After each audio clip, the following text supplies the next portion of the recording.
In 2013, two brothers, Pavel and Nikolai, launched Telegram, a messaging app that promised something revolutionary: privacy. Pavel Durov, often known as Russia's Mark Zuckerberg, became a controversial figure overnight. Born in Soviet Russia, Durov is a man with multiple passports. He is a citizen of Russia, France, and the UAE, a man whose identity crosses borders, much like the platform he created. With a net worth of $15 billion, Durov is a billionaire with no visible assets. He is a man who claims to have over 100 children worldwide, yet has never been married. But it's not his lifestyle that caused him into troubles. It's the app he created, Telegram. Telegram's promise of privacy is the most powerful feature they offer so far. With end-to-end encryption, users feel safe knowing that their messages are logged, readable to only the intended receivers. But this promise of privacy has a darker side. Scammers, criminals, and those who wish to remain in the shadows flocked to the Telegram app,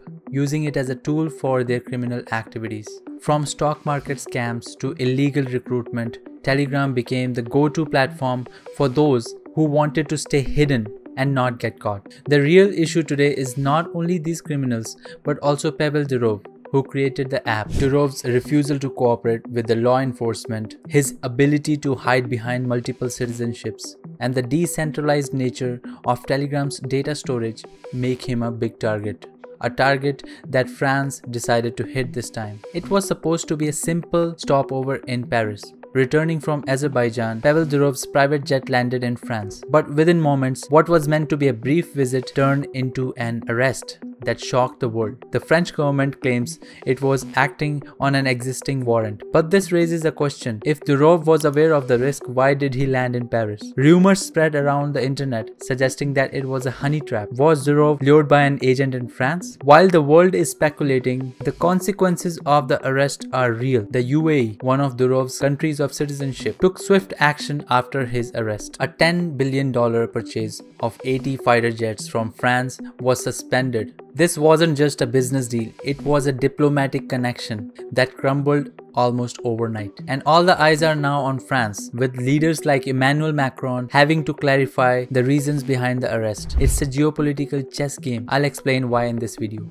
With Durov in custody, France holds a key piece in a much larger game. Russia is watching closely. After all, if France gains access to Telegram's data, NATO could end up with sensitive information about Russian citizens. The implications could impact global security. Telegram's decentralization means accessing the data is not easy. With pieces of the puzzle spread across Moscow, Singapore, and Dubai, anyone trying to get the hands on the data faces a huge challenge. But with Durov in their hands, France might be betting on a shortcut. The Indian government has launched an investigation that could lead to a nationwide ban on Telegram.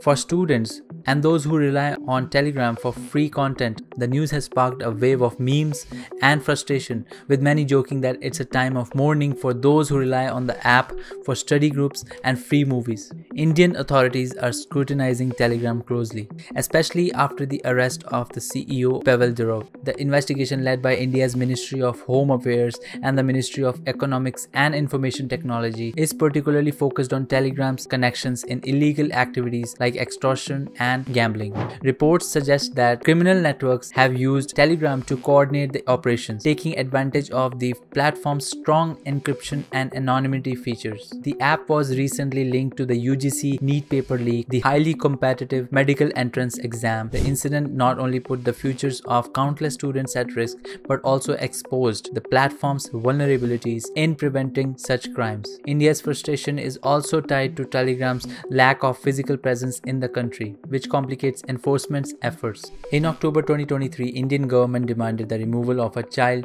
material from their services. Though Telegram responded, the question remains. The ongoing investigation will determine whether Telegram's efforts are sufficient or if a ban is the only option left. In today's world, data is the new oil. Control it and you control the world. Governments understand this too well. The arrest of Pavel Durov is a microcosm of a larger battle, a battle of dominance over the flow of information. From social media platforms to tech companies, the struggle to control data is shaping the future of our societies. Even tech moguls like Elon Musk are speaking out on this. If France can arrest Durov, who's next? Could Musk himself face a similar fate? In an era where social media can spark revolutions, influence elections, and shape a public opinion, the power to control these platforms is a big deal, but the control comes at a price. The arrest of Telegram's founder has sparked a global debate about privacy, freedom, and the very essence of democracy. What we say online, who controls the information, and how the government show their power, these factors affect every one of us. Thank you for watching my video. If you liked it, please hit that like button and also subscribe. Share it with your friends and see you in the next video. Thank you.